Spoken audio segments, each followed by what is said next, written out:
शिरका अल मजाल सऊदीया का एक बहुत मशहूर और बड़ा शिरका है। Steel fixer, general mason, block mason और प्लस्तर मेसन, वो मिस्त्री जो कोई भी काम करना जानता हो, और स्टील फिक्सर, इनकी सैलरी है 1400 रियाल प्लस 200 रियाल खाने के, और प्लस ओवर टाइम होगा 28 मार्च और 29 मार्च।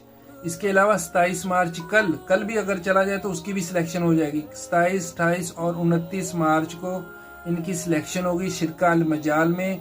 वीजे आए हुए हैं, फौरी इनको ई नंबर दिया जाएगा। लाहौर वाली एजेंसी ठोकर न्याज बेग अली टाउन, रायवेन रोड पर जो अली टाउन है वहां पे चले जाएं। खान मोहम्मद से मिलें। खान मोहम्मद का नंबर है 034271963550 0342 71 355, और इनका दूसरा नंबर है 0305 9966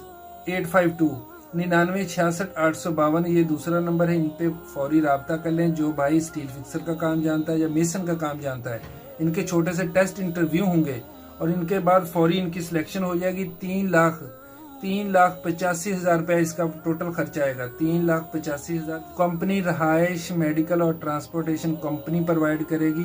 खाने के 200 रियाल अलग से देंगे। 1400 इनकी सैलरी लगेगी। जितने दोस्त भाई जाना चाहते हैं 27, 28 और 29 मार्च को लाहौर पहुंच जाएं।